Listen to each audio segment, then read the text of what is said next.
هەوڵەکان بۆ زیاتر پێشخستنی کەرتی تەندروستی لە هەرێمی کوردستان و بەتایبەت لە شاری سلێمانی بەردەوامە. بۆ ئەو مەبەستەش لە مەراسیمێکدا بەشی چاودێری ورد لە نەخۆشخانەی فریاکەوتنی سلێمانی دوای نۆژەنکردنەوەی لەلایەن ڕێکخراوی پزیشکانی بێسنوور کرایەوە. ئەو بەشە بە گرنگترین و هەستیارترین بەشی نەخۆشخانەی فریاکەوتن دادەنرێت بۆ چارەسەرکردنی ئەو نەخۆشانەی کە تەندروستیان تەواو ناجێگیرە. وەزیری تەندروستی هەرێمیش ڕای دەگەێنێت سەرباری قەیرانی دارایی توانیویانە ئەستەنگەکانی کەرتی تەندروستی تێبپەڕێن و برەوی باش بە خزمەتگوزاریە تەندروستیەکان بدەن. ڕایشی دەگەێنێت لە ڕووی خزمەتکردن و پێشکەوتنی کەرتی تەندروستیەوە شاری سلێمانی لە پلەی یەکەمدایە و ئەوەیان پشتڕاست کردوتەوە.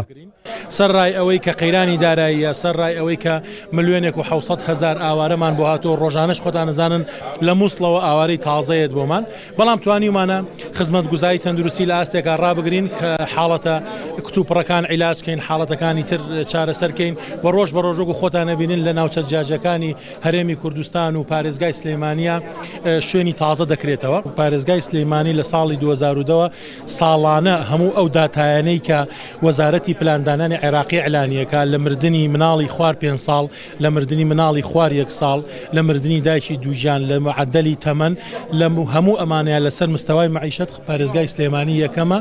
بەڕێوەبەری فەرمانگەی تەندروستی سلێمانیش ڕای دەگەیەنێت بڕی تێچوویمانە و چارەسەرکردنی نەخۆش بۆ هەر شەوێک لە بەشی چاودێری ورد لە نەخۆشخانەکاندا نزیکەی 1000 دۆلارە، بەڵام لە بەرامبەردا هیچ بڕەپارێک لا وڵاتیان وەرناگیرێت و چارەسەرکردنی نەخۆش بێ بەرامبەرە.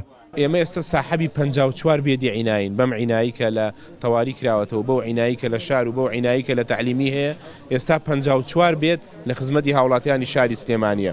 طبعاً خزمەتی عینایە گرانە، خزمەتی عینایە چێکە لەو خزمەتانەی کە پێویستی بە تیم هەیە، تیمی پزیشکی بند پێویستی بە ئەجیزە هەیە، ئەتوانی بڵێ ڕەنگە لە شەوێک نەخۆشێک کە بمێنێتەوە لە 24 سعات ملیۆنێک و 200,000 تێبچێ. ئێستا لە بەبێ بەرامبەر چارەسەر بەرامبەر ئێستا لە نەخۆشخانەی ئەهلی هەیە تەنها بۆ شەوێک ملیۆنێک و نیو وەرەگیرێ.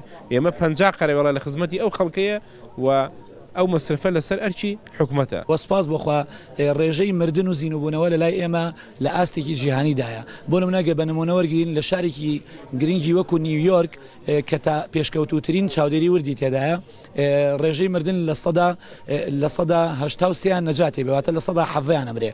لە نەخۆشخانەی فریاکەوتنی سلێمانی ئێمە لە 120 ئەمرێ، لە 180 ڕزگارێ بێ، واتە جیاوازێکی ئۆتۆمان نییە لەگەڵ پێشکەوتوترین شاری دنیادا کە ئەمە جێگەی دەستخۆشیە و جێگەی دەستخۆشی ئەو پزیشک و کارمەدانەیە کە لەم بەشەدا کار دەکەن. سەرباری نۆژەنکردنەوەی بە شێوەیەکی ستاندارد ئامێری پزیشکی پێشکەوتوش لە بەشی چاودێری ورد لە نەخۆشخانەی فریاکەوتنی سلێمانی جێگیر کراوە.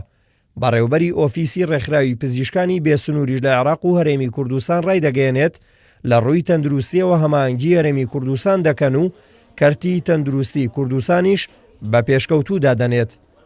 بەدڵنیاییەوە هەرێمی کوردستان هەوڵی زۆری داوە تا لە ڕووی تەندروستیەوە خزمەتی باش پێشکەش بکات، بەڵام بێگومان هاتنی 1 ملیۆن و زیاتر لە 700,000 ئاوارە بۆ کوردستان ئاستەنگ و پەستانی زۆری لەسەر کەرتی تەندروستی دروست کردووە. هەر بۆیە پەیوەندیەکانمان لەگەڵ تەندروستی هەرێم زۆر باشە و هەماهەنگی یەکتر دەکەین.